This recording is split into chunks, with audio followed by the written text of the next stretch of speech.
I never dreamed in a million years that I would own 2 radio stations.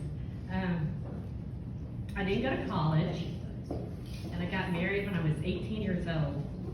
And my first big girl job was at Jerry's Campers World as a receptionist.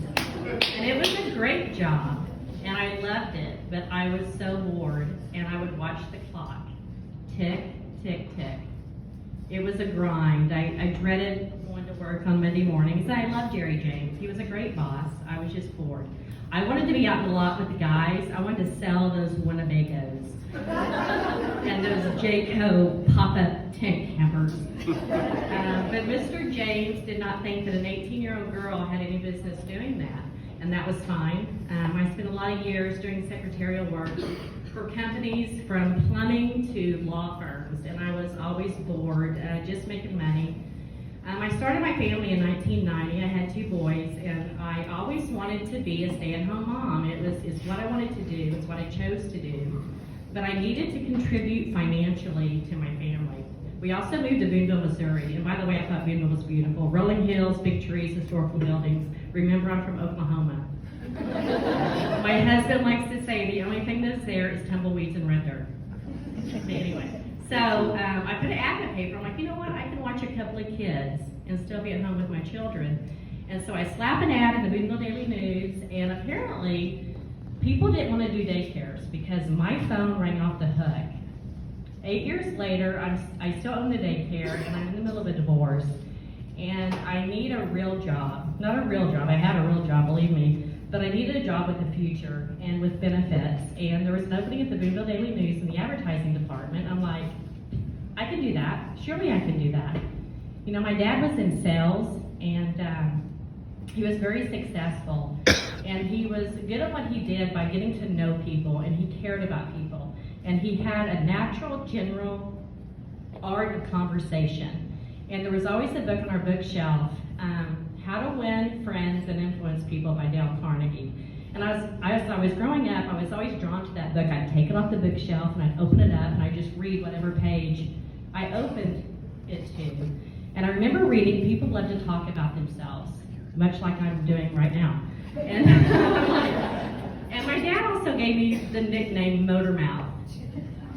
True. I'm like, I can do this, I can talk to people, and if I can convince toddlers to potty on the potty chair and convince them that they're eating green French fries that are really green beans, surely I can persuade some people to buy some advertising. So I go to work at the Boonville Daily News. They hand me a rate card, give me a quick lesson in advertising and an account list, and out the door I go.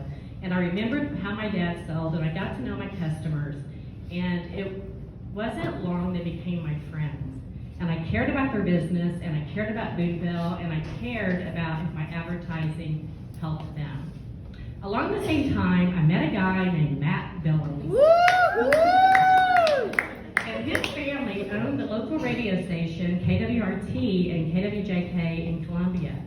And we start dating. So now I'm dating the competition. Newspaper radio.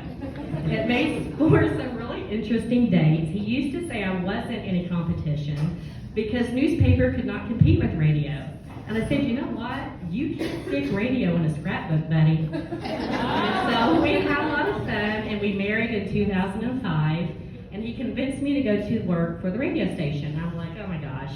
Working with my husband every day. We're going to divorce. I can't sell radio. I know nothing about it. It's going to be awful. But it wasn't awful. And I did go to work there selling advertising. And through the years, through different employees, retiring, I learned different jobs. I did the traffic director position for a year. And one time, the morning co-host was going on vacation, and I decided to fill in for her. You know, she did the weather and filled in. And I was awful. I mean awful. My voice was way up here, and I was quivering, and I said there was a 30% chance of participation. And so,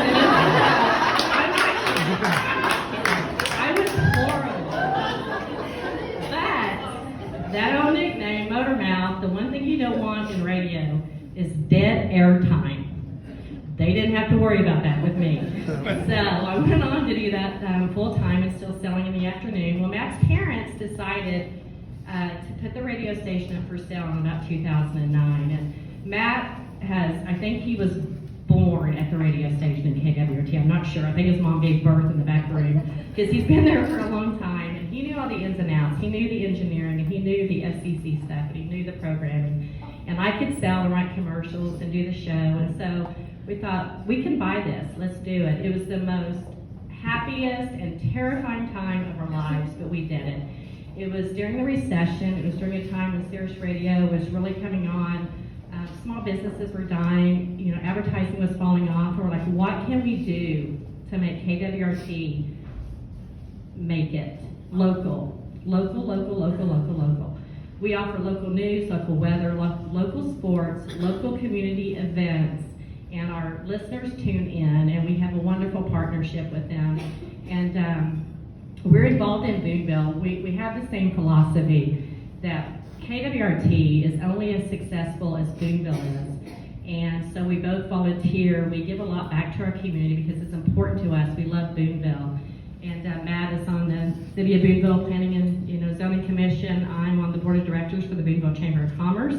I'm very involved in Boonville Women's Club, which is all my sisters right over here. Anyway, I guess my message is that you never know what path you're going to go down, and things can get really scary at times.